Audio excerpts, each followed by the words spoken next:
Buenas amigos de este podcast, soy economista de Agenda Económica. Recuérdense que este podcast motiva que se estudie la carrera de economía. Esa fue mi gran motivación y hoy me acompaña, que le agradezco que me haya estado la invitación, un veterano de la economía, un veterano del periodismo y creo, si no me equivoco, que él es ingeniero civil también, pero eso lo veremos más adelante. Me acompaña Ramón Núñez Ramírez. Ramón, muchísimas gracias por aceptar la invitación. No pusiste ni un pero. Ese es el que te agradezco porque sí. Uno que se la pasa la vida entrevistando, ser entrevistado es chulísimo. Sí, es cómodo. Además tú y yo teníamos mucho tiempo que no nos veíamos físicamente, aunque hemos estado en contacto por chat. Sí, correcto. No, yo te sigo en los escritos del periódico. Yo te veo los jueves en tres con puntos. Flavio, con mi cuñado y mi concuñado. Mira, Ramón, esto empieza de esta manera bien, es única el inicio, porque es igual para todo el mundo. Yo siempre digo, cuando Ramón Núñez Ramírez estaba cursando ya el cuarto de bachillerato, que ya empezó el cuarto de bachillerato, comienzan las preguntas: ¿y qué yo voy a estudiar después? ¿Qué carrera que yo voy a estudiar? ¿Qué carrera me motiva? Y regularmente, Ramón, increíblemente, esas cosas que yo comencé a probar, un alto porcentaje termina el bachillerato sin saber qué va a estudiar. ¿Ramón le pasó lo mismo o ya en el cuarto de bachillerato? Mis nietos tienen ese problema. Sí. No saben qué estudiar. Yo de adolescente, inicialmente yo quería estudiar matemáticas. De yo haber venido de un hogar bien posicionado, a lo mejor yo fuera PhD en matemáticas. Ajá. Pero entonces, al no poder estudiar matemáticas, yo dije, bueno, ¿cuál tiene más contenido de matemáticas? La ingeniería. Ok, ingeniería civil. Ingeniería civil, que tiene entonces más... no me equivoqué, tú eres ingeniero civil. Yo soy ingeniero civil, magna cum laude. Pero la ingeniería civil tiene mucha matemática. Sí, bastante, de hecho, yo fui profesor de matemática en la UAS. Ok. Y llegué a ser hasta profesor hasta ecuaciones diferenciales. Yo llegué a impartir cálculo. ¿Y por qué tú dices que por tú no estar en un hogar de comodidad económica? Porque en aquella época no existía la carrera de matemáticas. Había que estudiar afuera. Aquí había que estudiar afuera. Ya no, ya tú tienes aquí matemáticas y maestría en matemáticas. Ya está doctorado en matemáticas. Sí, correcto. En la UCAMAI me lo dan. En aquella época tú tenías que irte a los Estados Unidos, sí, Europa, y eso era impensable. Yo era de un hogar de clase media, que el objetivo era estudiar en la UAS. Ya. Entonces te decidiste estudiar ingeniería civil en la UAS. En la UAS. Y fíjate cómo son las cosas. En la UAS uno tomaba una orientación profesional. Y la primera carrera que me salió fue economía. No me digas eso. Y la segunda... Pero tú estabas decidido a estudiar ingeniería civil. Porque en esa época uno veía la economía como algo inmaterial, lo comparaba como a contabilidad. ¿En qué la voy a ejercer? Exacto. Sí. Mientras que uno veía la ingeniería civil como una carrera de prosperidad, muy de práctica, construir, porque en esa época todo el que construía, estamos hablando de la época de Balaguer, le iba bien, ¿no? Sí, así es. Entonces, mi generación, los que nos iba bien en matemáticas, estudiamos ingeniería civil. Tú hiciste un buen bachillerato en matemáticas. Exactamente, en el colegio La Milagrosa. ¿Quién te dio clase de matemática en el bachillerato? El profesor Quesada. Oh. Durísimo. ¿Verdad? Pero era muy bueno. ¿Verdad? Muy bueno. Y no te topaste, ya no como alumno, con doña Altagracita, que dio clase hasta en INTEC, ella. Fue directora de INTEC. Ella me dio clase de matemática en el bachillerato. Entonces tú comenzaste tu carrera de ingeniería civil y la terminaste completa, magna cum laude. ¿Y qué hiciste a partir de ahí? Y ejercí la carrera. Es decir, de mitad de carrera, yo trabajé en compañías de ingenieros importantes. Como yo era buen estudiante, los profesores yo trabajé en Mendoza y Armentero, trabajé en Asa y Pellerano, antes de graduarme. Me gradué, me casé. Las ideas de irme a estudiar afuera no se dieron. Por suerte, pues yo en ese momento lo que hubiera hecho... A mí lo que me gustaba era el análisis estructural, que era lo más parecido también a las matemáticas. En esa época se hacía manual. Sí, tu tendencia a la matemática continuaba. Continuaba. No había, era manual. Después fue que estaba La Salle, ¿te acuerdas del centro de cómputo de La Salle? Sí. Y ya había un par de programitas, pero muy primitivos y muy limitados en relación a lo que hoy se hace en este equipo. Y trabajé en análisis estructural como 7 u 8 años. En empresa privada. En empresa privada. Y en la noche chiripiaba calculando edificios y casas. Ajá. Entonces, ahí ¿De proyecto único o de empresa aparte? De arquitectos amigos, de ingenieros amigos. Ok. Y eso no le llamaba chiripa, porque eso te compensaba. Sí, pero te complementaba el presupuesto. El presupuesto y el salario. Pero además yo era profesor en la UAS. Ah, ok. Primero de matemáticas. Pero ¿Desde qué tiempo que terminaste la carrera comenzaste a hacer casi al año. ¿Tú aplicaste de una vez? Yo apliqué. En esa época todavía no te exigían tener una maestría, un PhD como hoy en día. Sí, correcto. Se exige. Sí. Entonces, yo di varios años matemáticas y después pasé. Tú sacabas tiempo en la noche para eso. Sí. Entonces tú comenzabas a trabajar. Yo tenía horarios diferentes en la universidad. Porque el trabajo era versátil. El trabajo no implicaba un horario, sino tú tienes que calcular este edificio. Pero yo recuerdo que el primer cálculo mío en Cepellerano fueron 10 hilos en Molino Dominicano, los últimos 10 hilos, y un edificio de proceso, 12 pisos. No me digas eso. A mano, a mano.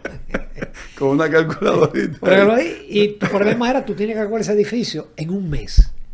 Ay, Dios Tú mío. puedes hacerlo en la mañana, te lo llevas para tu casa. Sí, o sea, el tiempo es tuyo. Pero te daban la libertad de tú impartir docencia en diferentes horarios. Ya. Pero ahí fue donde yo me convencí de que yo tenía que buscar otra cosa. Ajá. Yo me decía, hay una ecuacioncita muy simple que se llama omega L cuadrado sobre 8 en el cálculo, que es la ecuación más simple. Yo me decía, y mi vida va a ser omega L cuadrado sobre 8. Entonces eso coincidió ¿Verdad? con el 80 y el 81, que empieza la crisis mundial, con el alza petrolera, los choques petroleros. Y ahí yo dije, óyeme, me gusta la economía. Y afortunadamente entonces INTEC comenzaba en la maestría en economía. Okay. Y yo fui del segundo grupo con unos profesores excelentes. Y, estaba el doctor Herrero, un cubano. Pero ya tú estabas casado. Sí, yo estaba casado con 3 hijos. Entonces tú estudiabas, tú trabajabas, ejercía. No, ya yo construía. Ya están construyendo. Ya yo construía. Ok. Y daba clase. Y también te hiciste la maestría. Y la maestría era de 6 a 10 de la noche, de lunes a viernes, porque no había online. Dios mío. Por ejemplo, Andy Dawarre, recién llegado, fue mi profesor de política monetaria. Ajá. Nuevecito, llegado de Colombia. No me digas eso. Tuve el padre Munguía. Porque Munguía estuvo en la UNFU. En INTEC tú dices eso. No, en la madre y maestra. Ya. O sea, yo tuve excelente. Jaime Moreno. Yo tuve excelente. Jaime te dio clases. Jaime me dio clases. Sí, estuvo acá ya en el podcast. Fue un equipo. Y tú me mencionaste a Herrero, José Antonio Herrero. Ese era el cubano que era director. Viviendo en Puerto Rico por mucho tiempo. Mucho tiempo, exacto. No sé si falleció. Sí, falleció. Falleció, pero era... No, que era una eminencia. Era brillante. Pero Mujía también. Y te tocó Andy también. Y Andy también. De hecho, Andy lo sustituyó. Después Andy fue el director de la carrera. Nosotros terminamos, porque eran 2 años. Sí. Terminé ya con Andy de Entonces, director. vamos a empezar en esa carrera de economía que tú hiciste la maestría. ¿Con quién tú comenzaste como compañero de clase de esa maestría? Esa maestría, mira, esa maestría cuando comenzó, se inscribió muchísima gente que no voy a decir su nombre, gente famosa, que fueron directores de periódicos, secretarias de educación, porque veían la economía como lo que sale en los periódicos. Ya. Yo, de hecho, el primer día que asisto, que veo que el gran grupo eran jóvenes economistas que eran de Onaplan, que eran becados del gobierno. Sí. Yo me preguntaba, pero ¿y cómo yo voy a competir con esta gente que son economistas? Pero ¿qué ocurre? Que la maestría en economía tiene muchas derivadas parciales. Correcto. Y muchas ecuaciones diferenciales. Entonces, yo iba de rojo con ellos, porque lo que yo no sabía de economía, lo sabía de matemática y lo compensaba estudiando más economía. Exacto, tenía mucho más teoría económica. Exactamente. Pero espérate que tú me quieres saltar algo, Ramón. ¿Por qué tú no quieres mencionar eso que tú empezaste la maestría y que llegaste a terminar con ello? Por lo menos mencióname alguno. Estaba Rafael Jerez, varios han fallecido. Bueno, no me menciones entonces. De lo que yo más recuerdo es Rafael Jerez, que creo que vive fuera del país. Ya. ¿Y qué anécdota tú hiciste con ellos como hicimos, alumno? No hicimos un buen equipo. ¿Verdad? Un equipo a veces, porque principalmente después de las 10 de la noche habíamos un grupito que entonces no íbamos a estudiar. a una oficina. Tú estabas casado, Ramón. Sí, pero cuando uno es joven, tú puedes acostarte a las 1 de la mañana. Y eso fue del 82 al 84. Sí. Que además yo era activista en CODIA, en el Colegio de Ingenieros. Ok. Yo fui secretario general y presidente del CODIA. Eran muchas cosas juntas. 84, 85, 85, 86. Entonces, entre el 82 y el 84, que estudiaste la maestría. La maestría. Estamos hablando de que tú trabajabas en empresas, también hacías algunos chiripas, como dijiste, Sí. clases. Y construcción. Y construcción y también la maestría. La maestría. Y también te estudiaba a veces hasta las 2 de la mañana, 9 de la mañana. Casi todos los días. Dios mío.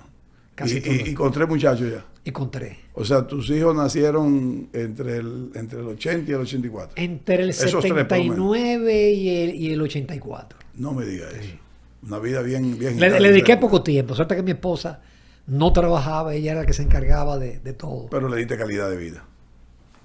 En los fines de semana. ¿Y cuáles fueron, aparte de esos profesores que veo que te tocaron mucho, cuál tú dices, no, con ese fue que yo dije, afinqué mi maestría? ¿Mujía o Herrero? No, con Herrero. Con Herrero. ¿Qué te dio Herrero? Herrero nos dio Economía 2. ¿Qué más? Que hace tantos años. Pero Herrero tenía la ventaja que Herrero te planteaba una ecuación. Y él decía, sí, pero ¿y dónde está la iglesia ahí? ¿Y dónde están los empresarios? ¿Y dónde? Él te aterrizaba. Ok. Y te decía, ver, no te quedes en la nube. No te quedes en lo que es un modelo matemático. Andy también, Andy fue excelente profesor en política. ¿Y Jaime qué te dio? Jaime me dio una de las economías. Ok. O creo que evaluación de proyectos. Hace muchos años. De esos libros que te dieron esos profesores, ¿con cuál tú sientes que te quedaste para siempre en el pensamiento económico, en la parte el de macroeconomía de una economía abierta. Macroeconomía de una economía abierta, de Mondel y Fleming. Ajá, ¿por qué te quedó eso? Bueno, porque ese fue el libro que me dio la formación general, o la formación que yo más me gustaba dentro de la economía, que era la macroeconomía. Te identificaste. Y ya de aquel momento yo me identificaba mucho con la parte monetaria. ¿Y quién te dio econometría? Herrero. Herrero fue. O sea, Herrero fue el tenía que ser. Y tú ahí con tu variable. Ahí yo iba cómodo. Mira, terminaste entonces en el 84. ¿Y qué más hiciste de economía como estudiante o como preparación? No, seguí como autodidacta. Seguí haciendo cursos. Seguí haciendo cursos en el CODIA. ¿Y la ingeniería nunca la dejaste? La ingeniería la desarrollaste como constructor. Después que me adentré en la televisión, que yo empecé en el 89. Sí, porque ahora vamos a hablar de eso. Sí. ¿Tú estudiaste periodismo o te quedaste solamente como comunicador? No, en absoluto. Yo empecé en la televisión por la economía. Pero ¿y cómo tú caes entonces? Porque recuerdo, tú me corriges si los datos que tengo no... ¿Cómo tú caes a ser director de prensa de Color Visión? De las cosas que le caigan a uno. O sea, tú eres ingeniero, eres economista y director de prensa de Color Visión. Pero entonces tengo la desgracia que los periodistas no me consideran periodista. No, porque muchos economistas no me consideran economista. Y los ingenieros tampoco ya no me consideran ingeniero. O sea, tú tienes ahora, eres ingeniero y hay ingenieros que no te consideran ingeniero. Eres economista. Y hay ingenieros que no me consideran. Y hay periodistas. Lógico, yo no soy periodista. Eso sí no lo eres. Yo no lo eres. No, yo comencé. Entonces tú lo que puedes decir que eres un gerente. Sí. Yo comencé haciendo comentarios de economía con Jackie Núñez de Rico, que éramos parientes, yo recuerdo. En Diario Vivir. Cuando Diario Vivir, que eso fue en el 86, en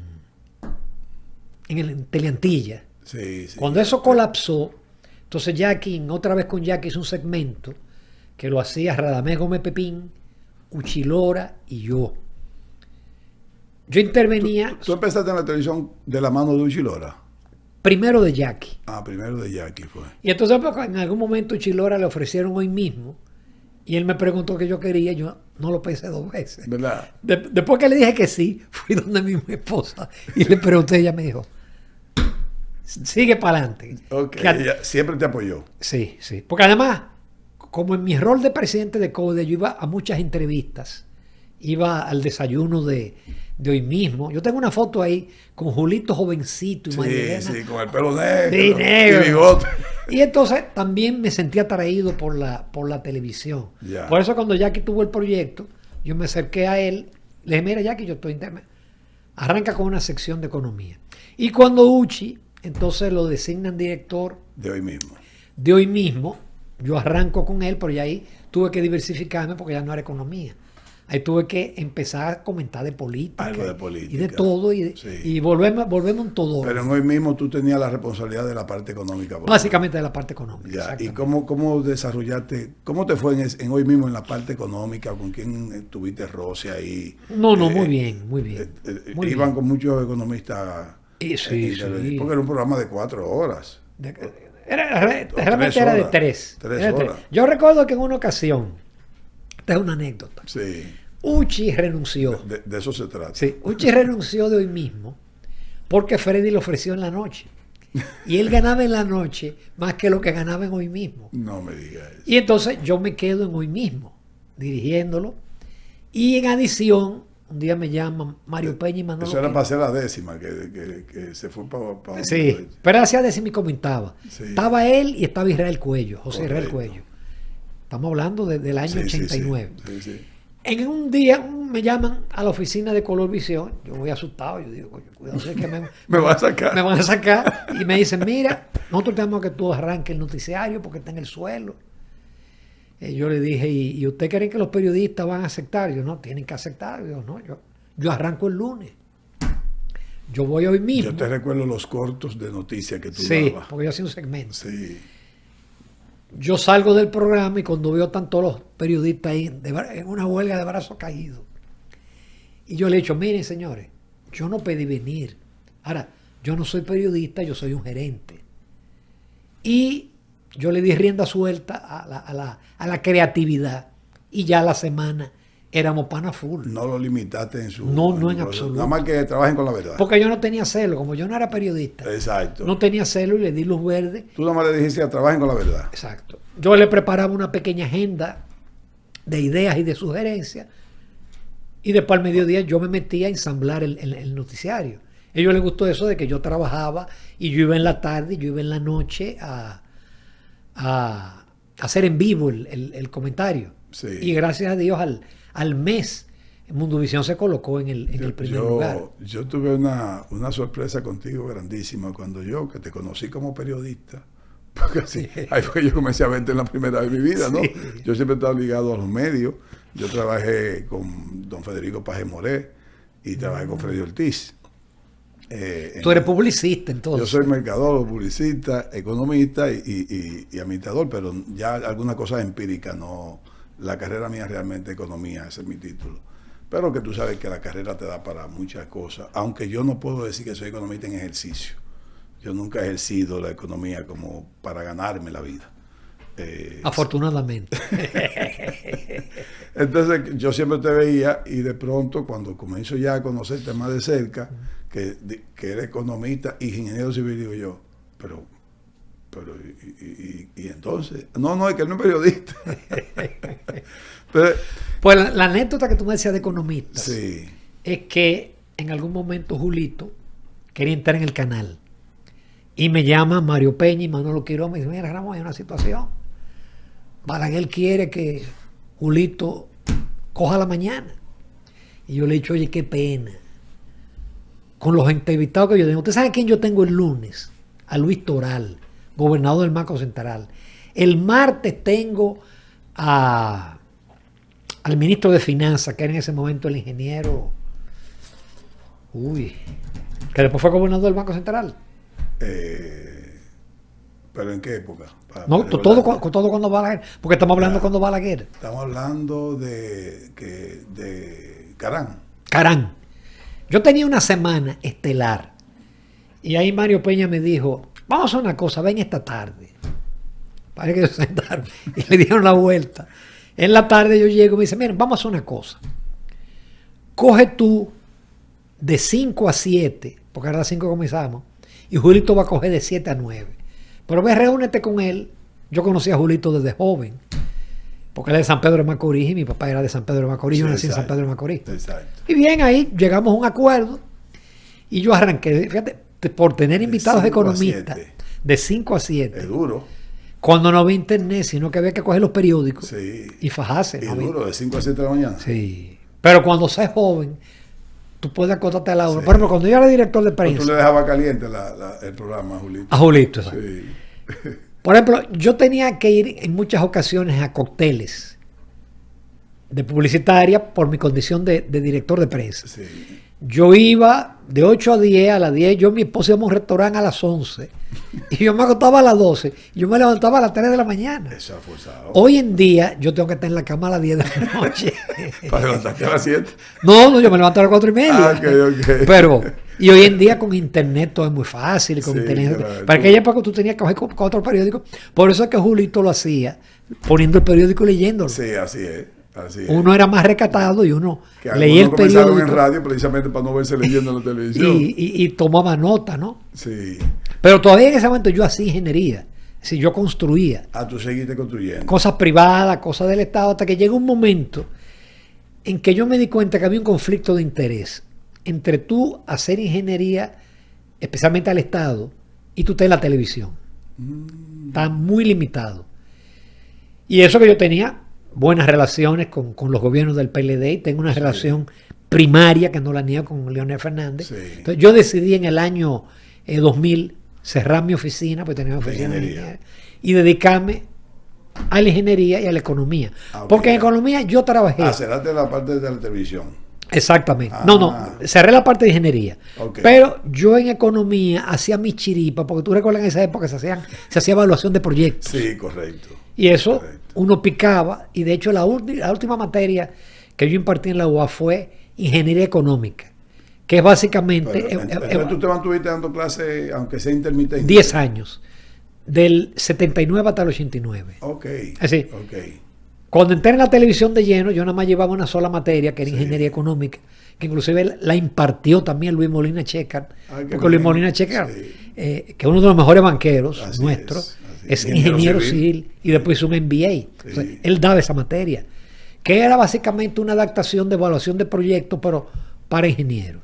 Entonces, cuando tú la televisión nunca la dejaste, ¿eh? No, Todavía tú ni sigues. la he dejado. Tú sigues con Ella me dejará a mí. Sí, pues tú sigues con ella. Sin embargo, la oficina de ingeniería civil sí tú ya no estás construyendo ya. No. Yo cerré la ingeniería en el año 2000 Y ya. dejé la construcción en el 2000. En el 2005 hice una casita en Metro Country Club y me atreví a calcular la mano. Pero para ti. Para mí. Ok. Y la construí, claro, busqué a un ingeniero joven y le dije, Tú eres ingeniero residente. tira todo esto en una computadora, porque había unas columnas muy altas, muy atrevidas, y al muchacho le dio lo mismo, la misma cantidad de varillas Qué bien. que a mí. Y yo más o menos dirigí la construcción junto a mi esposa y un maestro. Ok. Pero eso fue lo último que yo hice de De construcción. construcción. Entonces te dedicaste ya a la parte económica. Televisión y economía. Ok, vamos entonces a desarrollar la parte económica, Ramón. A partir del año 2000, ¿qué ha hecho Ramón como profesional de economía? Primero, hacer muchísimos cursos. Yo me mantuve Man- haciendo cursos. Que se escuche bien Sí, esto. yo tengo una y tengo Pero curso de qué? y tengo los diplomas, no Ok. cursos de política monetaria, Ya. cursos de contabilidad, de Fuera y auditoría, dentro del país. fuera y dentro del país. Sí. Y aproveché también el hecho de estar en la Junta Monetaria para participar en muchos seminarios. Yo fui un par de veces a la Asamblea del Fondo Monetario Perfecto. y aproveché Vámonos por partes. ¿Cuáles cursos tú hiciste fuera del país? Que tú yo hice recuerdes. cursos de política monetaria ¿Dónde? En el Fondo Monetario ¿Qué Internacional. tiempo cogía? ¿Un mes? No, una semana. Una semana. Un curso de una semana. ¿Cuál fue el curso de más tiempo que tú hiciste fuera? Uno sobre estadística monetaria y financiera. ¿Dónde? También en el Fondo Monetario. Ok, ese te duró más tiempo. 15 días. Nada más. Nada más. Entonces tú ibas y venías. No, Tú ibas y venías. tenía que ¿A trabajar partir de cuándo tú fuiste miembro de la Junta? en el año 2004. Ok. Que eso fue una carrera. Sí, Si eso 15 fue una años en la carrera. Junta Monetaria. Sí, porque hay miembros que son pasivos en un momento Sí. determinado, pero hay otros que no son tan pasivos, que de hecho son tan activos que la misma Junta lo va necesitando, toda el trabajo de investigación. Yo como era una persona de exposición pública Sí. hacía la tarea, me leía, a uno los lunes le mandaban un legajo así de papeles, y yo amanecía para ir el jueves preparado, principalmente en los temas que implicaban discusión, los temas, porque yo tuve la suerte de entrar en el momento de la crisis y donde se discutió y donde fue aprobada prácticamente toda la reglamentación. La ley existía, pero por ejemplo, la primera Junta Monetaria que fue designada de acuerdo a la ley fue la nuestra. Ok. Y entonces... Agosto del 2004. De 2004. De la gestión anterior creo que había 3 reglamentos. Había la norma de adecuación patrimonial, el reglamento de evaluación de activos y otro más. Pero todo eso hubo que convertirlo y toda la reglamentación que existe hoy se desarrolló. Trabajaste activamente. Activamente a lo largo de esos 15 años. Y leyes como por ejemplo la ley de desarrollo hipotecario y fideicomiso, la ley de valores, la nueva ley de valores. Hubo 3 o 4 leyes que se trabajaron en la Junta Monetaria. Inclusive la ley de cooperativas. Okay. Que se trabajó. Que está ahí todavía, ¿eh? Se trabajó, lamentablemente se engavetó. Sí. Pero ahí se hizo todo. Y la de sociedades mutualistas también. También. Esa se quedó todavía tranquila. Parece que un poquito más complicada. No, y también la sociedad de fondos fondos para fines de apoyar a microempresarios y a sector agropecuario. Esa se quedó también. ¿Cuál sería dentro de esa participación tuya en la Junta Monetaria, la ley financiera fue la que tú sientes que participaste y la que te sientes más satisfecho? Cuando nosotros llegamos ya se estaba, porque esa ley fue en el 91. Sí, pero hubo una readecuación. Hubo una readecuación. Pero no, se intentó modificar y se le preparó un proyecto al presidente Fernández, pero en el Congreso no tuvo mucho. Incluso ahí se trató de ampliar el periodo del gobernador y de la Junta a 4 años. Okay. Pero no se lograron los cambios. ¿Y en qué tú te sientes más satisfecho en términos de aportar? Por ejemplo, la ley de desarrollo hipotecario y fideicomiso. Ajá. Porque esa ley fue la que abrió no solamente la figura del fideicomiso, sino que hoy esos fondos abiertos, fondos cerrados, todo ese tipo de cosas que hoy en día forman parte del mundo financiero nuestro, es en esa ley que están contenidos. Y esa ley fue desmenuzada y trabajada en la Junta. Yeah. Y entregada al Poder Ejecutivo. ¿Cuántas horas dedicaste, Ramón? No, eso fueron meses. ¿Verdad? También fue importante la ley de capitalización del Banco Central, que esa la trabajamos entre el 2006 y el 2007. ¿La del Banco Central? La ley de capitalización, exacto. Okay. Y se comenzó a aplicar en el 2008. No se ha cumplido mucho, ¿eh? No se ha cumplido. Solamente en la gestión de Leonel, del 8 al 4, se entregó los fondos que decía la ley. Tal cual. Después de ahí. Sí. Pero ya ahí, en ese momento, yo me di cuenta que la ley tenía un fallo. Ok.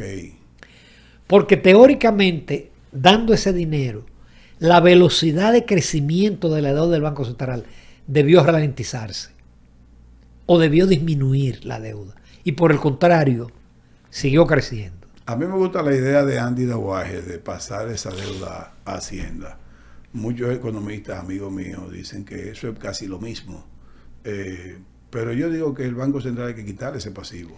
Yo estoy totalmente de acuerdo. Incluso en algún momento me invitó el presidente.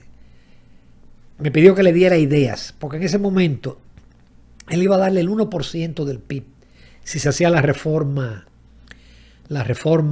fiscal. Y yo le dije, presidente, no lo haga. Porque es que aunque se le dé el 1% del PIB al banco, no se va a resolver el problema del déficit cuasi fiscal ni de la deuda del Banco Central. La única vía es esa o una híbrida. Es decir, que el banco se quede con los instrumentos de corto plazo y después lo va a ir poco a poco. En la medida que crece la emisión monetaria lo va recogiendo y lo de mediano y largo plazo asumirlo Hacienda. Yo estoy totalmente de acuerdo con esa idea. Ramón, de toda... Pero faltó una parte. Sí. Porque yo, afortunadamente, antes de ir a la Junta Monetaria, yo era miembro de la Asociación para el Desarrollo de la Microempresa de Camilo Lluvere. Oh, ¿verdad? Sí. Entonces, ¿Entre el 2000 y el 2004? no, antes. Ah, Es decir, antes de... 94, 90 y pico. Ok. Entonces, en algún momento Camilo decidió crear un banco de desarrollo, mantener la asociación y crear un banco. Entonces, yo fui parte del primer consejo del Banco de Desarrollo ADEMI. Eso me ayudó mucho con la Junta Monetaria, porque ahí yo tuve que fajarme y leerme la ley monetaria. Nos cogió la crisis, yo estando ahí nos cogió la crisis. Y entonces, en la medida que llegaban los reglamentos, había un equipo de ADEMI que discutíamos los reglamentos. La crisis del 2003. Del 2013. Yo era todavía parte de ADEMI en el 2013. Ok. Y tuvimos aprietos, porque en esa época teníamos préstamos con todo el riesgo cambiario que se implicaba. Sí. Préstamos del BEI y de otras instituciones internacionales. No me diga. Entonces, en el 4, yo salgo de ADEMI hasta el año 19. Que era cuando pertenecía a la Junta Monetaria, tienen que abandonar todo lo cosas porque no puede crear conflictos de intereses con Exactamente. Sí. Entonces, después del año sabático, regresé a ADEMI. Yo estoy en ADEMI desde el 21. Ah, ¿tú sigues en ADEMI? Yo sigo en ahora? ADEMI. Oh, ok.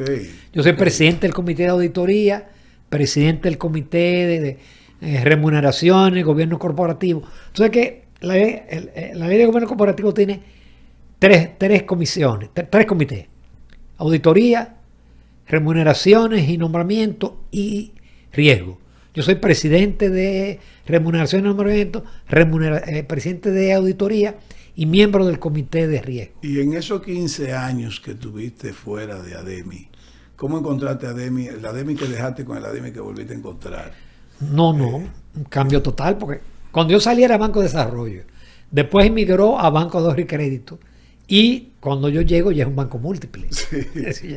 Además con staff de jóvenes que venían de la banca, porque el grupo que formó Camilo, muy bueno, y el banco creció, básicamente eran gente de microcrédito, Sí. gente de un motorcito. Ya no está Camilo ahí ahora. No, Camilo murió y después asumió la presidencia don Manuel Arsenio Ureña, que son los mayores accionistas de ADEMI ahora, ¿no? y el grupo Vicini. Ah, ok.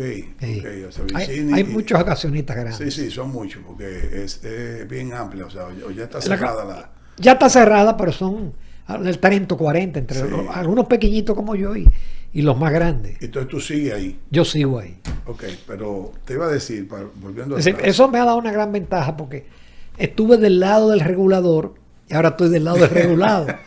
Y eso me da una gran ventaja, porque en los bancos la mayoría de estructuras son graduados en administración de empresas y en finanzas. No hay muchos economistas en los bancos grandes tienen muchos. ¿Cómo tú puedes hacer ese cambio de chip de regulador? Cuando tú estás como regulador, ¿cuáles son las cosas que tú dices, bueno, pero ¿y qué hago? O sea, no, leyendo mucho de nuevo. ¿verdad? Es decir, yo cojo y me llegan ya no me llegan físicamente. Nosotros tenemos una plataforma donde nos llegan los papeles. Por ejemplo, el jueves nosotros tenemos... No tiene que ser tanta presencia.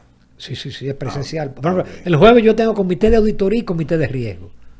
Eso es un 12, 6 de la tarde. Pero uno recibe la documentación y yo hago mi tarea. Yo me leo toda la documentación de lo que se va a tratar en el comité de auditoría y toda la de riesgo. Riesgo me gusta más porque riesgo tiene que ver mucho con lo que yo aprendí en el banco. Entonces, por eso cuando vemos riesgo crediticio, riesgo de liquidez, riesgo de mercado, todos esos reglamentos, afortunadamente yo los manejé. Entonces, yo me siento como pez en el agua en un comité de riesgo. Yo necesito que tú me diga y nos diga a nosotros los que nos están viendo también. Dame 5 anécdotas de todos esos cursos que tú hiciste fuera del país que te chocaron, te encontraste con un personaje No, siempre nos encuentra con personajes que son anecdóticos, que son chistosos, que tú te imaginas que el tipo es un economista serio, formal, y de repente te sale un chiste en medio de la clase con un profesor muy, muy formal. Cuando tú estabas en el FMI, que tú dices, me recuerdo tal cosa, que me topé con tal economista, ¿tiene algo que te recuerdo, que te agrade? No, oye, no se topa con economistas de muchísimo nivel. Yo hago esto porque eso es lo que para mí puede motivar a los que quieren ser economistas, a los que están estudiando economía, meterse en esas cosas, que no sacarle el cuerpo a nada. O sea, fíjate que tú cogiste todos los cursos que se podían. Sí. No, y todavía.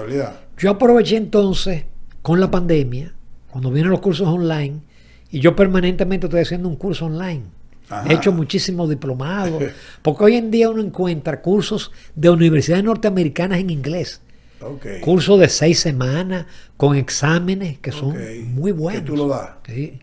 Yo no lo recibo. Sí, eso es mío, que tú lo recibes. Y tengo mi forma. ¿Ahora mismo tú estás cursando uno? Ahora en este momento no. ¿Y cuál fue el último? Hice un receso. ¿Y cuál fue el último? Hice de nuevo uno de estadística monetaria y financiera. Ajá. De nuevo.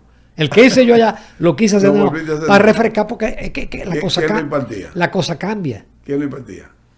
Varios profesores del Fondo Monetario Internacional. No me digas eso. Sí. Así mismo, virtual. Virtual. Pero son cursos de 6 horas que tú tienes que dedicarle 2 y 3 horas diarias. ¿Pero están grabados y tú los jalas o tienes que ponerte en una hora específica? No, está grabado. Ok. Tú los jales y te dan tu diploma. Yo tengo mi folder de diploma, por si acaso algún día me dicen. Es mentira, ¿no? Sí. Mira que tienes que dar el clip presente. El folder de diploma. Sí. Mira que yo hice 2. Fabuloso. El título es muy largo, pero ellos cogen y te mezclan el sector real con el sector monetario, con las cuentas nacionales. Te hacen todo un paquete de cómo están interrelacionados. Y te ponen a hacer análisis. Matrices y mucho Excel. ¿Y cómo tú puedes valorar eso? Ahora que tú puedes dar tantos cursos como quieras en términos de forma virtual, a la gente se siente que la parte virtual no es tan aprovechable como no se aprovecha. Presencial. Todo depende, si tú le dedicas y tú estudias. Pero no habría que estar un poquito más, como tú, bien reforzado en términos de conocimiento ya profesional. No, obviamente, sí. Porque esos estudiantes que son la primera vez. No, de un estudiante recién graduado, no, sí. Es difícil asumir un curso así. O tú estás haciendo un refuerzo de conocimiento. Un refuerzo. Con esos cursos. Un refuerzo, exactamente. Ya. Porque las cosas se olvidan o de repente el fondo te cambia el manual, el fondo. Cada X año te cambia el manual de cuentas nacionales, el manual de estadística monetaria y financiera. Ahora mismo en la carta del fondo, déjame verlo aquí. Ellos les recomiendan al banco que se adopten las normas especiales. La reciente carta de la visita del fondo. Las normas especiales para la divulgación de datos del FMI. Inmediatamente busqué inteligencia artificial. Dime que eso es todo un mundo. Explícame eso con más detalle, Ramón. Vuelve y léelo. ¿Qué tú hiciste? Entonces, ¿qué tú hiciste? No, dice así. Porque eso es lo que yo quiero que la gente vea. El fondo le dice: se han alcanzado hitos clave para mejorar la calidad y oportunidad de los datos. Eso es verdad. Si el banco tiene una página que tú encuentras lo que tú quieras. Ya. Los encomiables esfuerzos que han llevado a la publicación de cuentas nacionales con el nuevo año base deben ir seguido ahora de la oportuna adopción de las normas especiales para la divulgación de datos del Fondo Monetario Internacional. Eso algunos países lo han asumido. Eso te le da más categoría a los datos, te auditan, te obliga a una serie de cosas. Es como cuando tú adoptas la norma ISO. Sí. O sea, esto ya es otra cosa, porque ya el Fondo Monetario te está diciendo: no, mira, tú estás adoptando estas normas y tú tienes que cumplir con unas determinadas condicionalidades. Por ejemplo, fecha de publicación. Tú no puedes decir que espérate, alargo esto ahora o lo entrego temprano. No, tú tienes que cumplir fielmente con... De la cantidad de cosas que yo vi, porque lo vi rápidamente anoche, cuando veo eso, no sabía lo que era. Yo dije, vámonos ahí a ChatGPT, dime qué es. ¿Tú lo usas todo eso? Sí, sí. Mira... Sí. Ya que tú eres un economista... Pero yo creo que es una carrera hermosa. La economía. 2 de mis hijos, de mis 5, estudiaron economía. Sí, Alfredo y Ana Patricia. Ok, sí, ya que de hecho estuvo en el Banco Central. No, ella tiene 20 y pico de años. Sí. Ella entró cuando Fran Guerrero. Sí, sigue en el Banco Central. Sigue en el Banco Central. Ah, qué bien. Y Alfredo está en la superintendencia. Pero por poco me lo roba la televisión. Sí, estuve haciendo el programa. Sí. Pero tu hijo mayor, Ramón... no, es el tercero. El tercero. No, ese es periodista. Pero él sigue en televisión. Él sigue en televisión. Sí. Pero ese es periodista. Yo te iba a decir. Pero yo recomiendo, es una carrera, porque es una carrera muy versátil. Tú te puedes dedicar a la economía, pero tú puedes ser gerente como eres tú. Exacto. Yo fui gerente. Yo he sido gerente de mi empresa de ingeniería, pero fui gerente de RNN, ¿sí? Sí. Tú tienes una amplitud de visión que tú puedes hacer muchísimas cosas. Exacto, que eso es lo que yo... Como economista. Eso es lo que yo Entonces, pero en el caso tuyo también, Ramón, tú te viste, caíste en la parte política, no que vamos a hablar de política, pero vamos a hablar ahora del economista que está inmenso en el mundo político. No te saque, no salga tu cabeza de la economía. No. O sea, hablar con presidentes de la República o con políticos de influencia, esa parte económica que a veces no aceptan o a veces no entienden, ¿qué tan difícil se te hizo y con quiénes se te hizo más difícil? Hacerle entender a los políticos, sea presidente o no sea presidente. Bueno, depende, porque fíjate, hay políticos, por ejemplo, Luis Abinader es economista y él entiende el lenguaje. Yeah. Él te habla y yo me he reunido un par de veces y a veces me ha pedido un informe sobre algo, etc. Okay. Leonel Fernández no sabe de economía, pero la entiende perfectamente. Yeah. Y Danilo era economista, pero no era muy conversador. Tú cuando andas con Leonel, tú te sientes una hora y soy el que digo, sí. Presidente, hay mucha gente allá afuera esperando y no estoy hablando de economía y de libros. Y el presidente Abinader es más escueto, pero maneja la economía perfectamente. Ahora, tú te topas con una cantidad de políticos que no saben absolutamente nada y que incluso aspiran a la presidencia. Y yo pienso que un presidente tiene que saber de economía. O entenderla. Yeah. Es decir, Balaguer estudió economía política. Yeah. Pero si no es economista, tiene que entenderla, porque lo que maneja un presidente es economía. Yeah. Es un presupuesto, es cifra. Y no puede depender absolutamente de sus asesores o de los economistas. Porque el presidente tiene también el componente político que quizás no lo tiene el técnico. Y te llegó a tocar el momento en que tuviste que reiterar varias veces para que te entendieran o para lo aceptaran, porque a veces lo entienden, pero no necesariamente lo aceptan, porque ponen la política por encima de la parte económica. No, muchas veces. Por ejemplo, con esa parte de pasar la deuda del banco a Hacienda, eso casi ningún político te acepta. O sea, mi deuda, pero como quiera, eso está en la deuda consolidada y cuando nos examinan fuera no ven la deuda del sector público no financiero, ven la deuda total. Entonces usted lo que está haciendo es pasándola de un lado a otro. Sí. Pero al fin y al cabo es deuda del país. Exacto. Y usted libera, porque un banco sin ese lastre tendría mayor grado de libertad para hacer una política monetaria más eficiente. Correcto. Claro, tú tienes 800.000 millones certificados y a veces tienes que expandirlo y a veces tienes que contraerlo. No redimirlo. Eso es una tarea adicional, bien complicada. Si yo fuera a pedirte que te califique como economista, ¿por qué lado te irías? ¿Por el fiscalista? O sea, la parte fiscal te gusta más, la parte monetaria, aunque tuviste 15 años en la Junta Monetaria, uno creería que tú eres más tendencia a lo monetario que a lo fiscal. Sí. Yo a lo fiscal lo manejo, pero la parte que me gusta y en la parte que he hecho más cursos es en la parte monetaria. ¿Te gusta más? Sí. ¿Por qué? Porque lo viví en la Junta. Yo viví lo que es el manejo monetario, lo que es la carpintería monetaria. Ya. Y entender a profundidad es un arte, porque no es modelo, ¿eh? Sí, claro. Es un arte y pienso que parte del éxito del gobernador es eso, que tiene el arte. Sí. No es econometría, los modelos lo hacen los técnicos, pero al fin y al cabo las decisiones... Es donde más se necesita la independencia de la parte política. Sí. Que eso es lo que se ha tenido mucho los últimos años. Los presidentes, en sentido general, los presidentes dominicanos han respetado la independencia del Banco Central. Ya que te ha ido más por lo monetario, ¿qué le falta? Lo monetario y ahora también en la parte bancaria. Sí.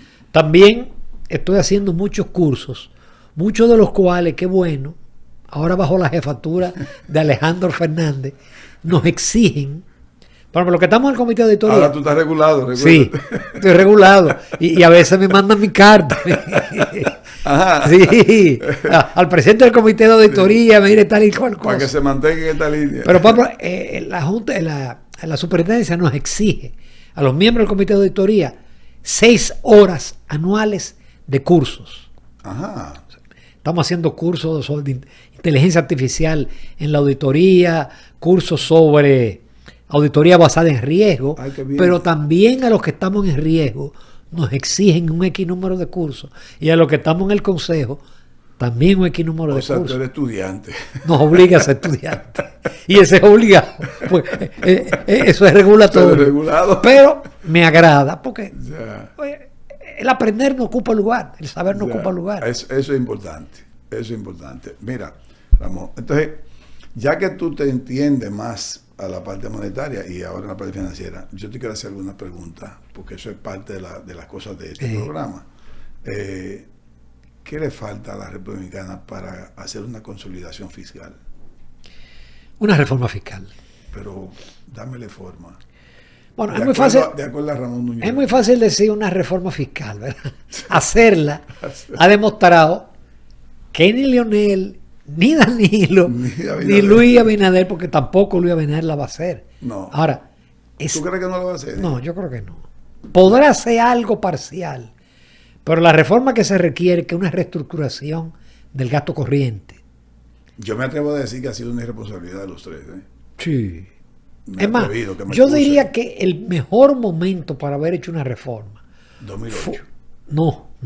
Ya en el gobierno de Danilo Medina. Porque tú tenías las tasas de interés. En 2013. 14, 15, 16, tú tenías las tasas de interés muy bajas. En Estados Unidos eran casi cero. Es que en 14 y 15 tú y yo no contábamos con la reelección. Si tú quitas la reelección, pero tú tenías un petróleo bajo. Es decir, el entorno internacional era muy favorable. Sí, pero en el 2008 tuvimos superávit primario, que hacía mucho. A pesar de una crisis financiera. Exacto. Ahí era un buen momento. Ese fue un buen momento. Sí. Pero siempre pesa lo político. En el 2008 había reelección. Exacto.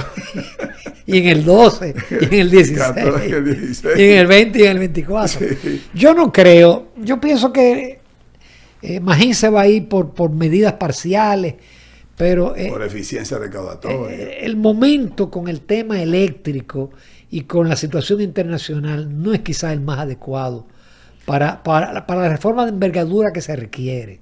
Sí, porque no estamos hablando de poner impuestos, estamos hablando de hacer una es de bajar tasas impositivas. Correcto. Y es de reorientar el gasto. Y no es disminuir el gasto. Hay que, como dice Andy, hay que aumentar el gasto. Exacto. Ahora, tú tienes que ponerle un límite al gasto corriente y a la cantidad de subsidios generalizados que tú tienes. Porque el que tiene un vehículo de alta gama le están subsidiando la gasolina. Sí, pero yo tampoco creo mucho, Ramón, en eso de que porque yo tengo un Lamborghini tengo que pagar más impuestos que el que tiene un coche. Pues ya yo también pago impuestos para tener Lamborghini. Sí. No, yo me refiero, por ejemplo, al subsidio a la gasolina. Ajá, no, o a los combustibles generalizados. O las exenciones, por ejemplo. Puede ser a la industria. Yo estoy muy de acuerdo que el turismo que se está desarrollando en Miches o en Montecristi, Pedernales, tenga exenciones. Pero un hotel que tiene ya 20 años, no es posible que siga trayendo televisores y todo. Para hacer villas privadas. Villas privadas.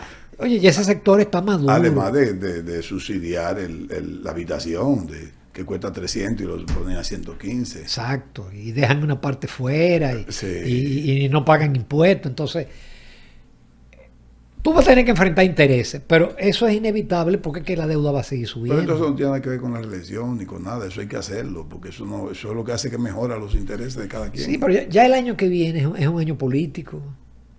Este año porque se ha contenido, pero los precandidatos... Si aquí no se está hablando de reforma fiscal, el año que viene no se va a hacer nada. No se va a hacer nada. Y el 27 menos. Menos, no el 27. El 27 es un año político. Bueno. Y el año que viene... la oposición va a tirar a la calle y los precandidatos del PRM también harán sus actividades. ¿Te gusta la idea del 2% a la venta? Andy dice que 3, pero yo sé que él dice 3 para poder negociar. No él, sino que negocie el que tenga el poder. Yo prefiero una tasa de un 20%, de un 25%, porque el problema del 2% es si la empresa tiene pérdida. Porque es 2% sobre el ingreso bruto. Sí. Y si el margen de la empresa es muy pequeño, ¿y qué pasaría con la pequeña empresa y la mediana empresa? No me convence mucho. No. Los empresarios no lo quieren. Por algo será. Pero a mí me gusta. Sale mejor, Porque te quitan todas las fiscalizaciones. Exacto. Te quitan eso sí. todos esos números. Te quitan la inspección. Te quitan muchas cosas te quitan. ¿Qué otra cosa tú harías en la parte fiscal? Mira, una reforma fiscal, y te lo dice el documento del fondo, nosotros estamos a 2 escalones de tener calificación de primera a nivel de las clasificadoras globales. Nada más nos faltan 2 escalones. ¿Qué nos impide esos 2 escalones? El no haber hecho una reforma fiscal. El hecho de tener déficit año tras año y un aumento de la deuda, que lo importante no es con relación al PIB, es cuánto de intereses tú estás pagando. Correcto. Estás pagando el 25% de tus ingresos fiscales. El segundo gasto después de educación. En cualquier momento ya vamos al 4%. El 4%. En cualquier momento. Entonces cada vez tú tienes menos recursos para inversión. Y eso lo saben las agencias clasificadoras. Lo que pasa es que en un continente donde todos los países están mal y donde hay problemas políticos, por eso es que el fondo lo primero que te dice la estabilidad política. Correcto. Porque aquí se pueden matar por la televisión, pero los partidos políticos se entienden. Sí. Y ese gesto del presidente reunirse con los expresidentes, con el tema de Haití, te demuestra que somos civilizados políticamente y que ningún partido está tentando, buscando alterar el orden público. Y eso transmite confianza pero al crisis exterior. económicas pueden llevar a crisis sociales. Y Obviamente. la crisis social te crea un problema político. 82, por ejemplo. Exacto. Una crisis económica te puede llevar. Pues yo creo que nosotros estamos muy lejanos de una crisis económica. Que sí, pero no podemos llegar al fondo. Lo que tenemos una ralentización de la economía. Yo veo difícil lograr tasas de crecimiento de 5% en lo adelante. Yo creo que si llega a 3 tenemos que aplaudir. No, pero aún el año que viene, que el fondo dice, se va a restaurar, es que todavía no me da. Trump va a seguir. No, y no me da mientras también el sector de construcción siga rezagado y ralentizado. Yo creo que aquí no vamos a crecer tanto. No, y las tasas de interés altas, y hasta que no te baje la tasa de política, la Reserva Federal, y que te dé espacio a tu bajar aquí. Porque tú tienes un tema de con la tasa alta de interés pagante en los Estados Unidos, la tasa aquí no puede bajar mucho. Tú podrías contestarme, ya que estás metido en el sector, en la parte de la micro y mediana, porque la institución a la que tú perteneces se va mucho a los préstamos pequeños, sí. medianos y pequeños. Todavía, Ademi, valga la publicidad, sí. presta 5,000, 10,000 pesos. Exacto. Es más, nuestro préstamo promedio es 65,000 pesos. El promedio. O sea, que hay eso te indica que hay mucho cuánta ponderación hay chiquito, porque también prestamos 5, 10, 15, 20 millones. Correcto. Pero el grueso está concentrado en los micros y en los pequeños. Eso obviamente tiene un costo. ¿Qué necesita ese sector entonces? Micro, mediano. Más dinero, más recursos, porque no es suficiente. Tú tienes en el gobierno Promipyme, pero Promipyme no tiene tantos recursos. Sí. Y los bancos grandes te dedican, pero la cartera que te dedican, lógicamente, es muy pequeña. Porque es más fácil tú manejar un préstamo de 100 millones que tú manejar N préstamos de 5,000 y 10,000 pesos, porque tú tienes que tener un oficial de crédito en la calle detrás de ese préstamo. Yo creo que la banca de micro y mediana empresa o de préstamos, de micro y mediano préstamos, necesita un poco más de apoyo. Tú me corriges si no es así, si no es necesario, para poder de hecho formalizar más la economía. Mientras más bancarice ese sector de abajo, más formaliza la economía. Y creo que todavía hay un sector amplio que no está bancarizado. No está bancarizado. Que coge siempre préstamos muy informales. Pero no sería interesante. Pero para eso tú tienes que, de nuevo, caer en el tema tributario. Es decir, tú tienes que crear una tributación especial para ese sector. Quizás decir, no, mira, en los próximos 3 años tú no vas a pagar impuestos. Es un atractivo. Sí. Y tu ITEVIS, vamos a hacerlo por lo percibido, no por lo devengado. Lo que tenemos programa, sabemos lo que es, tú pagas un ITEVIS de un anuncio, que te lo van a pagar en 180 días, o a veces, no te lo pagan. Y a veces no te lo pagan. Entonces, tú a ese pequeño empresario. Cobra, el mismo Estado. El Estado cobra, pero no te paga. Ese pequeño empresario tú le dices, mira, tú vas a pagar por lo percibido. Correcto. Cuando tú recibas tu ITEVI, si tú tienes que darle facilidad. Sobre todo si al Estado. Yo decía eso mucho en televisión. Si yo le facturo 50 millones de pesos de publicidad al Estado, yo no voy a pagarle 9 millones de pesos que no me han pagado. Exacto. Porque es el mismo Estado. Pero tiene que pagarlo. Sí, hay que pagarlo y entonces el Estado me dice, bueno, el cambio 180 de gobierno, días. Cambio de gobierno. Y después para cobrarlo es un problema. Los contratistas viven mucho eso. Sí, sí, sí. El sector construcción, ya que fuiste constructor, yo he dado algunas ideas, no te las voy a decir aquí por si tú no me has escuchado. ¿Qué necesita hacer construcción para poderse despertar, Ramón? Porque la verdad que desde el año pasado para acá ha estado bien ralentizado, bien disminuido. No a pesar de los estímulos, monetarios. A pesar de los estímulos que para mí siempre ha sido... Mira, un ingrediente de la alta tasa de interés. Es decir, oye, una hipoteca al 13 o al 14, que además inestable, ¿no? te la reprecian en la medida que sube. Eso es imposible para un joven de clase media, para una familia de clase media, con los ingresos que hay en República Dominicana. Hay un tema del avance del proyecto. En otros países, si tú tienes X años en la seguridad social, te prestan de la seguridad social, de tu AFP, para tú dar el inicial de la obra. Por ejemplo, las facilidades que se dieron, pero aquí todo, cuando pasa de un gobierno a otro, se cae.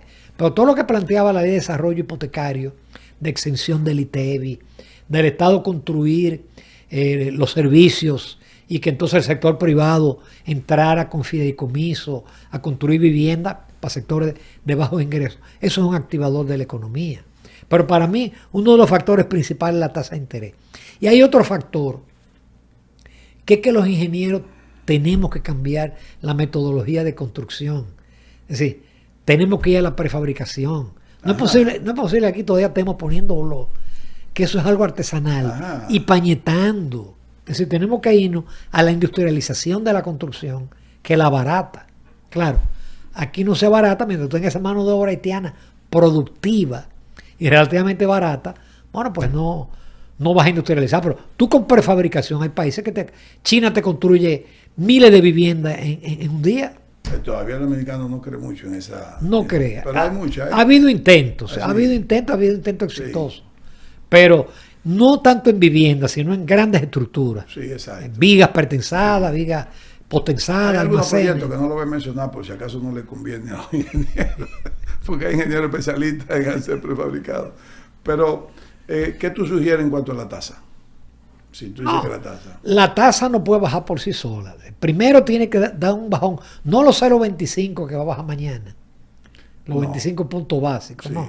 La tasa interna de los Estados Unidos sí se puede, porque habría que ver el factor inflación. Aquí estuvimos muy cómodos cuando la tasa era casi cero en los Estados Unidos. Yo recuerdo que yo tenía certificado al 5. Pero todavía el problema es que aquí hay unos márgenes de intermediación muy altos.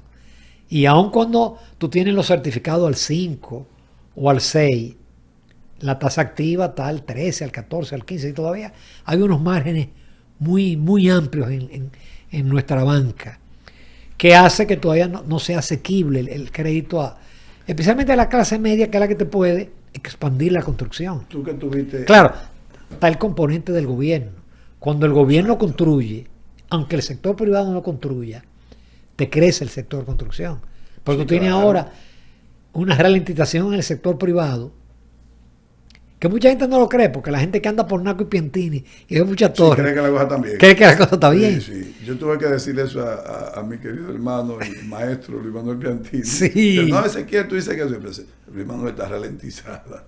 No, incluso los precios que se están dando en esa zona son una cosa increíble, porque casi te adicionan, ya no solamente tienen piscina, tienen cine, tienen gimnasio, tienen y hay un mercado que puede adquirir esa... Cualquier apartamento de 65 metros cuadrados cuesta 10 millones de pesos. Sí, y cuidado. Sí, cuidado. Tú sabes que yo entiendo, y tú me corriges o me dices tu opinión, es que los recursos del encaje legal no se pueden llevar con tasa fija hasta 10 años. Es casi, no es normal, no es correcto, no se recomienda que el Banco Central libere encaje legal. No, porque es mucho tiempo. ¿Por qué?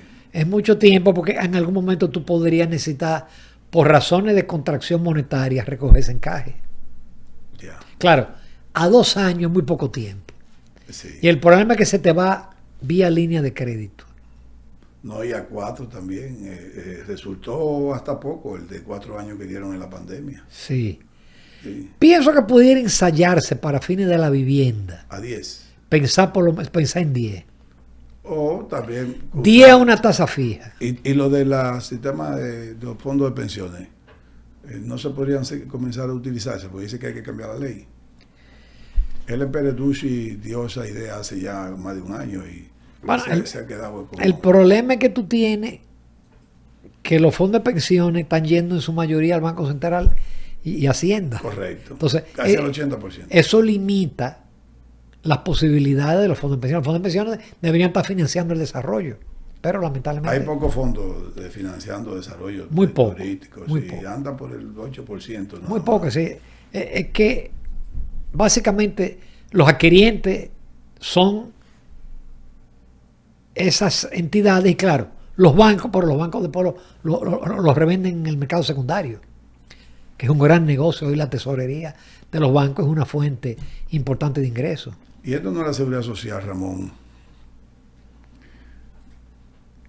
incluyendo pensión y todo. ¿Estaría Ramón de acuerdo entonces en aumentar, que en vez de un 10% aumentemos la cotización y que le pongan un poquito más a los empleados? Dice Arimendi Díaz Santana, que es el gran experto en eso, que sí. Sí, que con la cotización actual no llegamos a nada. El que se retire se va a retirar con un 20%. Si Chile, que era el modelo, cuando empezaron a pensionarse fue con un 30, un 35%. Lo que pasa es que tú hacerle entender al empleado que él tiene que aportar más y al empresario. Pero no hay vuelta. El empresario tiene que aportar más si le quitan la cesantía y hacen algunos cambios. Al empleado hay que obligarlo casi, no hay que, porque eso no te lo están quitando, es un ahorro obligatorio para poder cosas. Pero eso también financia el desarrollo, en los fondos de pensiones. Claro, De desarrollo. es que por ejemplo en Chile fue un financiador del desarrollo. Claro, Colombia. Y en Colombia mucho también. En Colombia. Sí. Yo estoy de acuerdo con lo de la cesantía. Sí. Yo sé que lo que me están viendo no les va a gustar, pero si no la cesantía, lo que están pidiendo los empresarios, pónmele un tope. Claro. Porque el pasivo laboral que tiene una empresa no lo paga nadie. No lo paga nadie. Sí. Es decir, si de repente a ti te renuncian, si se te van 10 ejecutivos, tú tienes que cerrar. Así Entonces, mismo. eso hay que poner un tope. Pero además, eso afectaría a los empleados a partir de la modificación de la ley. Porque la ley no es retroactiva. Sí, exacto. Los que están atrás, pero claro, hay un populismo con los sindicalistas y tampoco los gobiernos. Fíjate que el primero que dijo, no, se mantiene la cesantía, sí. Es el gobierno. Sí. Entonces, ¿qué es lo que hemos hecho con la reforma laboral? Un maquillaje. Es decir, necesitamos una reforma laboral que estimule la creación de empleo, pero tú con la cesantía no estimula la creación de empleo. Tú creas empleo si es obligado, si lo necesitas, pero tú no te sientes estimulado. Claro. Ramón, una pregunta que se hace obligatoria contigo, y yo sé que yo creo que necesito tiempo de parte tuya para desarrollar esta idea que se llama desarrollo económico definitivo y robustecido y sostenido en la República Dominicana. La idea no es mía, yo la he repetido, pero yo digo que cuándo será posible hacer un proyecto nación. Vuelvo y te digo que no es mía, es el país que queremos.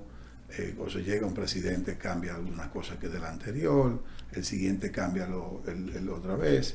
O sea, no se podrá hacer nunca en el país un proyecto nación a la cantidad que quiera de años, puede ser decenal, puede ser de cada 4 años, y plantear un cronograma de ejecución en todos los sectores, ya para fines de que cada quien que se siente en esa silla haga ese trabajo, y el que no lo haga se tiene que ir hasta antes de tiempo. Yo te diría más, Ezequiel, si eso no se hace, República Dominicana no va a dar el salto al desarrollo. Porque con turismo, zona franca y remesa, no es verdad que un país se desarrolla. Es muy bueno la remesa, pero la remesa no hay garantía que van a seguir creciendo. Exacto. Primero, porque ya no va a haber tanta migración. Exacto. Y segundo, porque en la medida que pasan generaciones, pierden el arraigo. Exactamente. El turismo, los datos de este año lo que están demostrando es que ya ese turismo de 7 y 8 no es verdad. Vamos a hablar del turismo que históricamente creció un 3. Y la zona franca, el tipo de zona franca que nosotros tenemos, no es una zona franca de desarrollo. Aún todavía los implementos médicos son cuestiones elementales. Entonces, el país Aquí no hay una política industrial teniendo potencial para eso. Aquí se hizo una estrategia nacional de desarrollo que no se cumplió. Exactamente. El presidente está hablando de República Dominicana 2036. Sí. Duplicar el PIB y el PIB per cápita. Pues para eso hay que crecer 6% anual. Pero no hay posibilidad de crecer 6% anual. Claro. Solamente que haya una crisis y entonces por un rebote estadístico. Correcto. Que crezca 6%. Pero de ahora en lo adelante, crecer 5% va a dar brega. ¿Por qué? Porque tú no te vas a poder seguir endeudando y la parte de los estímulos monetarios, la carta del fondo, muy discretamente, en 2 o 3 párrafos, se lo insinúa al Banco Central. Además, crecimiento sin educación. Esa es otra. Es decir, ningún país se desarrolla sin educación. Es decir, ¿cómo tú atraes inversión extranjera de alta tecnología? Por ejemplo, el gobierno tienen planes, industria de chips, pero nosotros no tenemos la mano de obra. Exacto. Tú instala una zona franca en Pedernales, a ver si, ¿qué tú vas a conseguir? 1 kilómetro de nave. Pero tú no consigues. Fíjate que incluso aún para los call centers que van a desaparecer con la inteligencia artificial, tú no tienes los suficientes jóvenes que conozcan el inglés para poder tú captar call center. Pero ya con la inteligencia artificial no hace falta. La inteligencia artificial lo resuelve. No, pero el mismo Apple le dijo a Trump, pero es que yo no puedo irme para Estados Unidos, porque cuando yo quiero 5,000 técnicos, yo encuentro 10,000 en China y 200 en Estados Unidos. O sea, no tengo. Si no hay educación, no hay educación. Y entonces tú dices, bueno, nuestra educación desde el año 2013 le están dando el 4% del PIB. Y cada vez es peor. Pero también hay un problema. Los muchachos no quieren estudiar. No. Lo combinamos tú y yo. Contabilidad, educación, mercadeo, psicología publicidad. Y publicidad. Sí.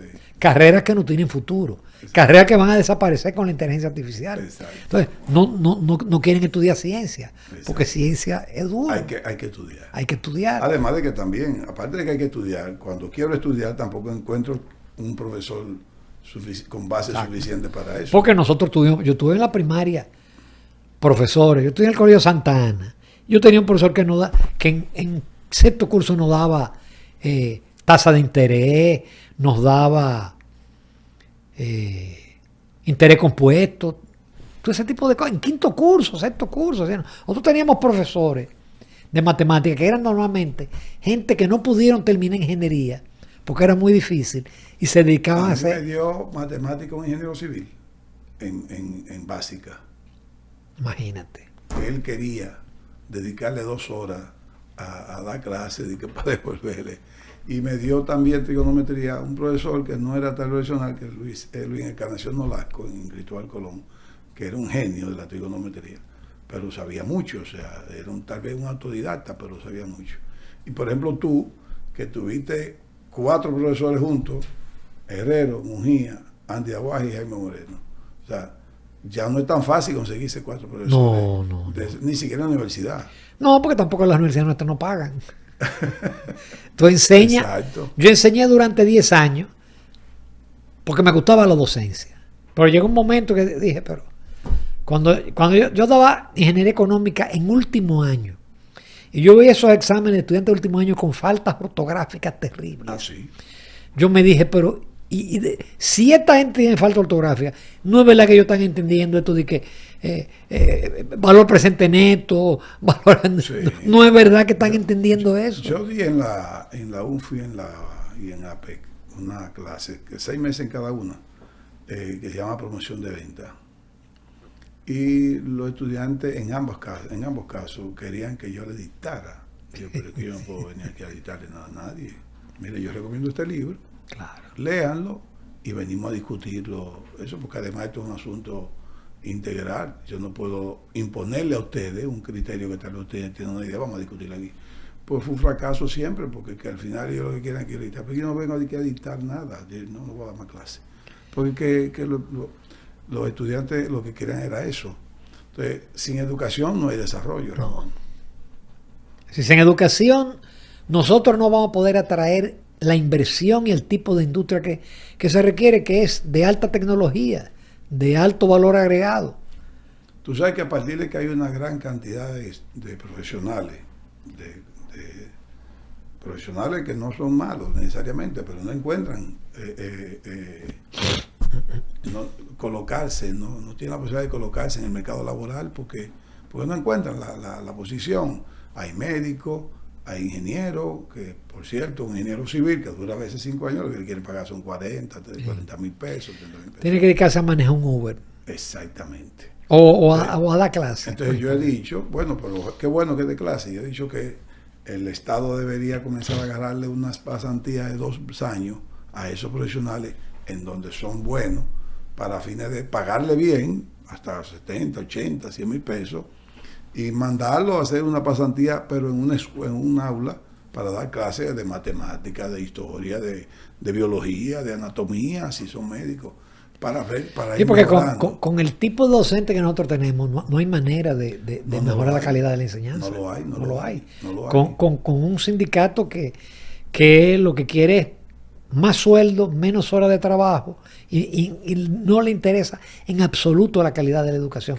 Es más, por eso no quieren que lo evalúen. ¿Qué papel le queda al sector privado para ver la posibilidad de que algún día pongamos ese proyecto real y efectivamente de nación? No un presupuesto de un político específico, de un presidente específico, no de la nación.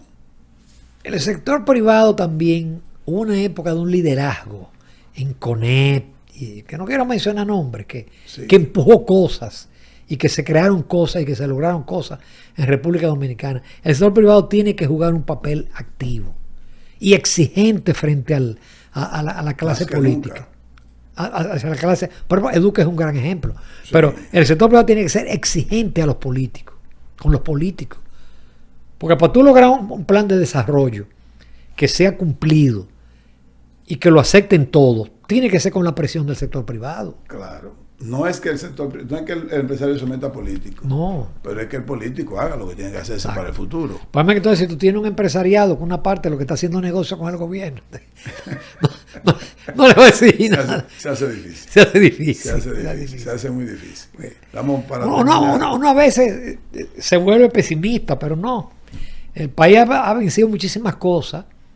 Somos la 7ª economía en América Latina. Sí. Uno tiene la esperanza de que en algún momento se piense en mejorar. Que un gobierno, en vez de diluirse con 10 cosas, se concentre en 3. Educación, salud e infraestructura. Por ejemplo. República Dominicana tiene que dar un paso. Regularmente uno se pone en el espejo ajeno. Si yo te dijera de qué país nos deberíamos comenzar a fijar, qué está haciendo ese país para hacerlo nosotros, ¿en quién tú pensarías? ¿En qué país tú pensarías? No, si pienso en el pasado, pienso en los tigres del Asia, en Singapur, Corea del Norte, Corea del Sur. Ahí hay mucha educación. Sí. Eso tiene ahí fue la educación. Una historia de la educación. Ahí hay la educación, pero también hay un ingrediente que complica más la cosa hoy en día. Cultura y educación, pero esas economías tuvieron el mercado norteamericano abierto para sus exportaciones. Si toda esa economía, incluyendo la China, tuvieron ese factor que hoy en día va a ser muy difícil.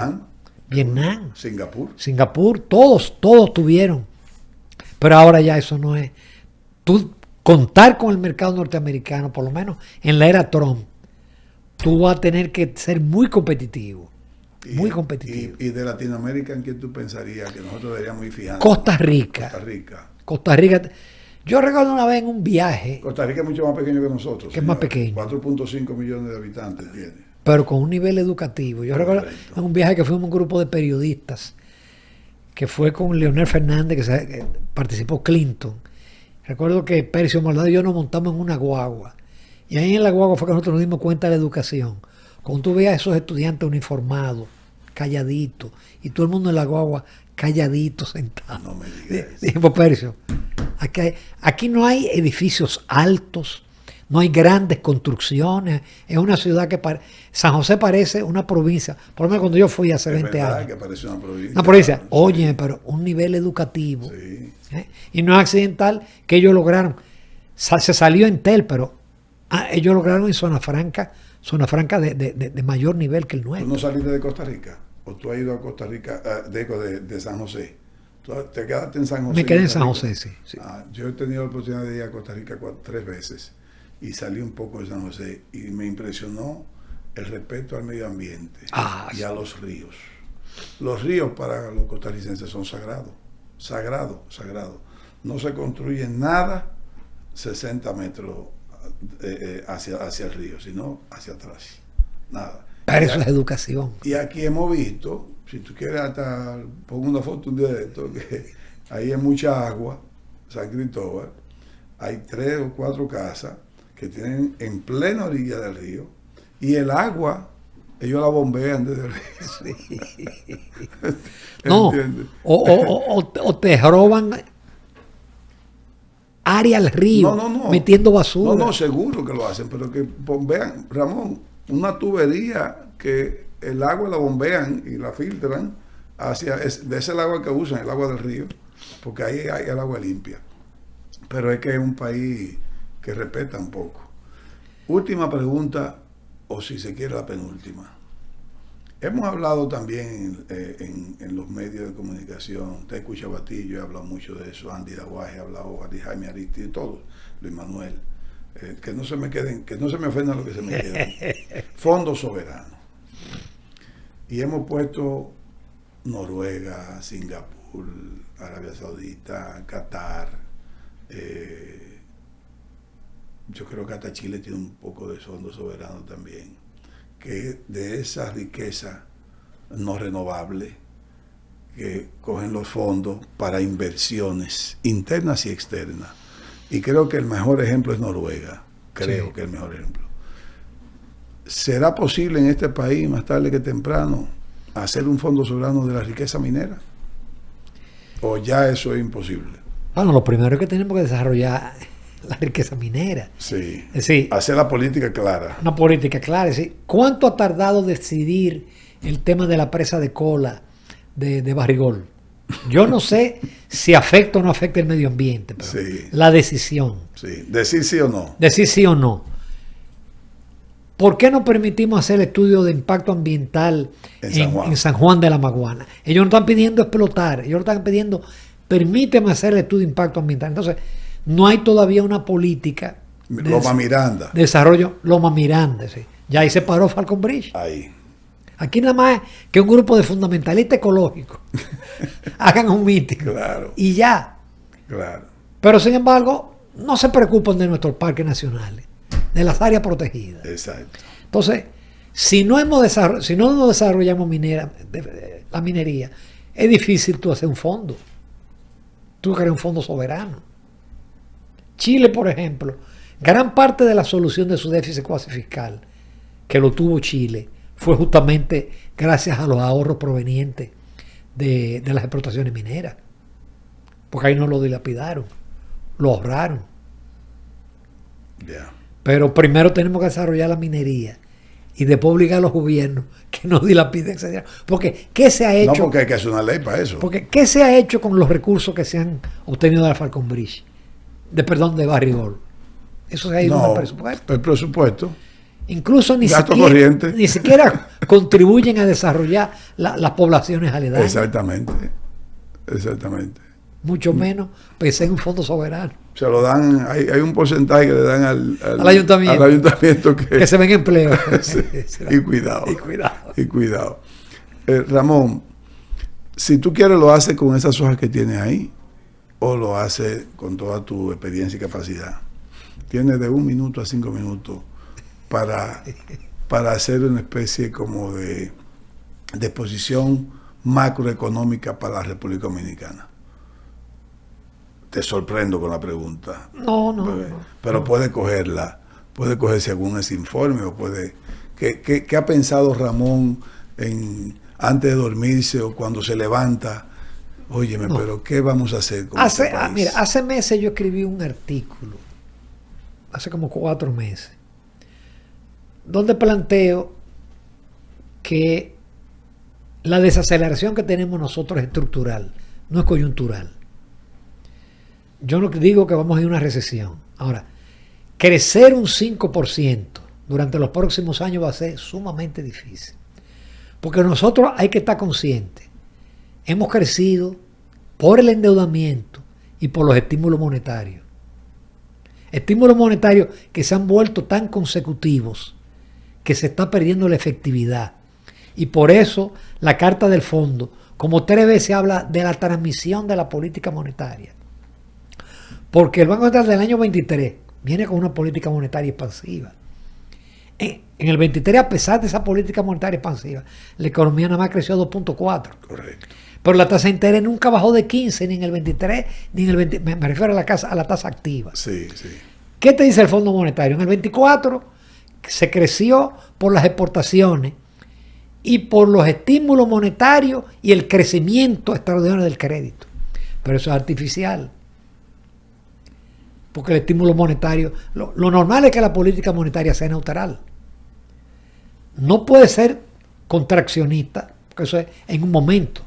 Tú tienes inflación, ni modo. Tú tienes que apretar la tuerca. Pero tampoco puede ser expansionista de manera permanente, porque pierde efectividad. Tú no puedes tener una política expansiva hasta marzo, aplicaste unas resoluciones efectivísimas a la banca y de una depreciación de 7 anualizada, lograste una apreciación de 7 en un solo mes. Ahora, estimula la economía de nuevo en junio, 6 y pico de depreciación, y ahora entonces vamos otra vez atrás. Ha bajado 200 puntos. ¡Qué bien! Pero yo no quisiera pensar que lleven la tasa a 58, 59 o a 60. ¿Por qué? Porque vamos a volver de nuevo. Exacto. Porque al igual que el agua, la tasa busca su nivel. Correcto. Como dice el fondo, de acuerdo a los fundamentos de la economía. Ellos hasta felicitan que se haya liberado el peso, que se haya flexibilizado, claro. Eso tiene un componente inflacionario y nosotros no tenemos, como dice nuestro amigo Luis Manuel, no hay unos mercados perfectos. Sí. Tú tienes unos oligopolios que te pueden manejar el tipo de cambio, pero eso no puede ser de manera permanente.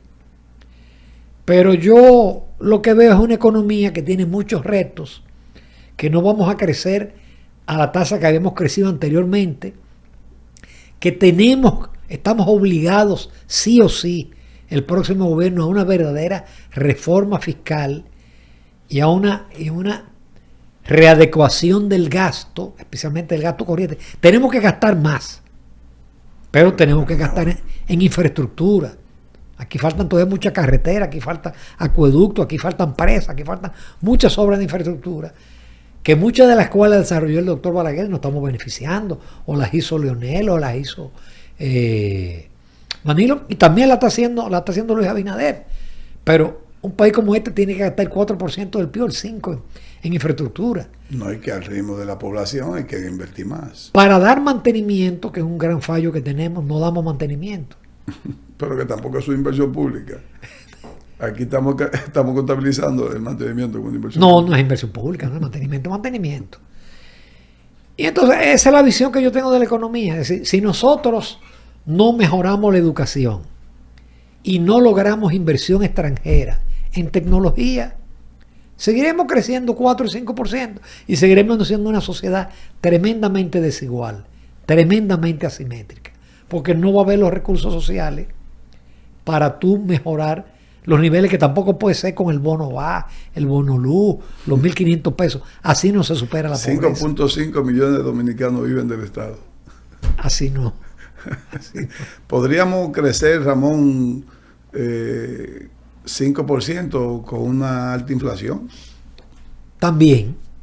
Es decir, si tú pues, que le tenemos miedo a la inflación. Y está bien que le tengamos miedo, pero... Tú sabes que en economía hay lo que se llama la trinidad imposible.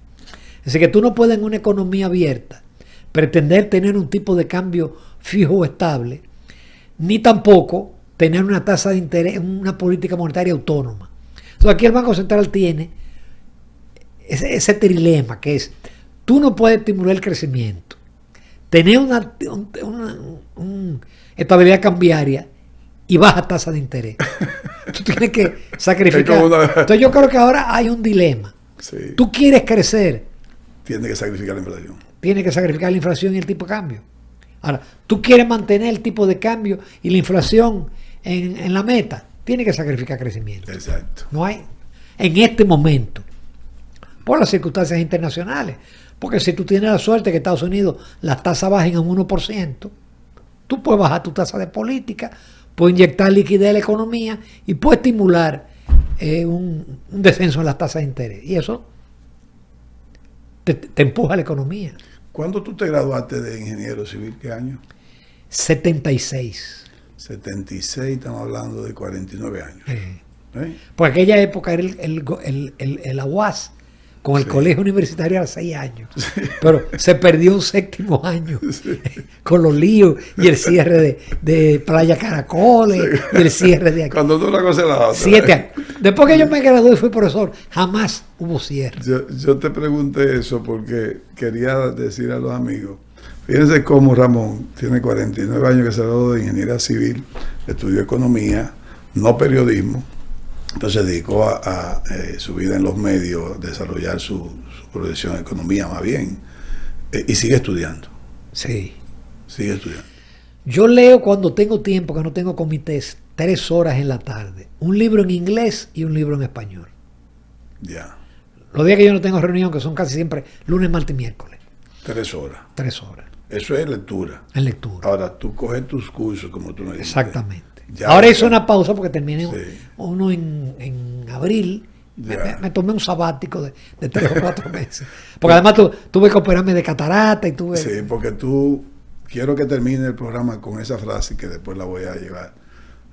Los conocimientos no sobran, fue que tú dijiste. No ocupan lugar. No ocupan lugar. No ocupan lugar. Tu memoria... O sea, los conocimientos no ocupan lugar. No ocupan lugar. No te llenan el cerebro. No llenan el cerebro.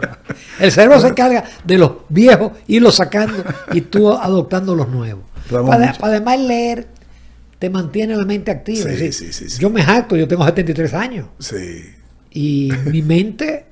no te cansa. No me canso. Al contrario, yo creo que mientras más lees mejor. En los comités que yo te sorprende cuando yo les salgo a veces con una cosa y dice, pero ven acá, eso lo tratamos de hacer. Y son más jóvenes que yo. Bueno, Ramón, entonces nos vamos con la frase. Los conocimientos no ocupan lugar. Gracias, Ramón. No, fabuloso, me ha encantado, de verdad. Qué bueno. Me ha gustado. Muy bien. A ustedes también.